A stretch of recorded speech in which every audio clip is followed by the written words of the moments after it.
Hey guys, a cold front came through last night, but I'm gonna brave the Arctic tundra to take you guys on a plant hunt today. Come along! I found this cool angiosperm. It's called a spiderwort. It's called a spiderwort because if you rip off some of its leaves, this goo comes out that you can rub on your spider bites to make them feel better. It's also tasty, just like spiders. Boy, do I have a treat for you! Check out this bryophyte. If we look close enough, we can see all the little sporophytes coming out, getting ready to produce the spores.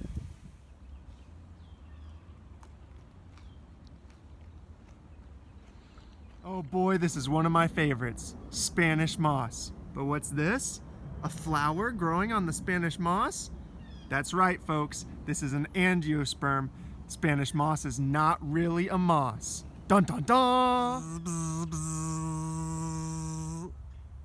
Bee's eye view. I found this unit of a fern growing over here by the creek. It's gigantic. It's called a giant leather fern. Here's one of its fiddleheads, which is its new frond growing. If we look on the bottom sides of its fronds, tons and tons of little brown sorry.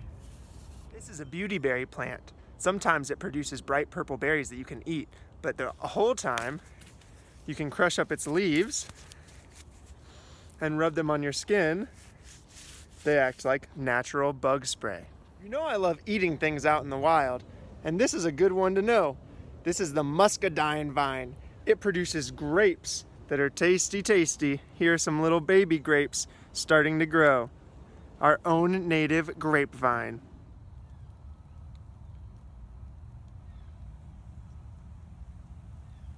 It's plant hunt day, but I couldn't resist sharing this great little fungi that I just found. What a cutie. If you spend any time in the woods around Tampa, chances are you found one of these, an air potato. Air potatoes grow on vines up in the forest canopy, fall to the ground, and then they can sprout into new plants. They're invasive and not good for our ecosystem. Here's some cool little plants that can be rain indicators. They're called resurrection ferns. When they've been dry for a while, they shrivel up and look like they're dead. And then when it rains a lot, they come back to life and resurrect. This big group of air plants is growing up on a tree. They hitch a ride on the back of the tree to get closer to the sun.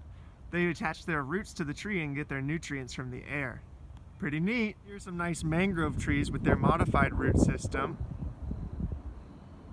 And a duck family.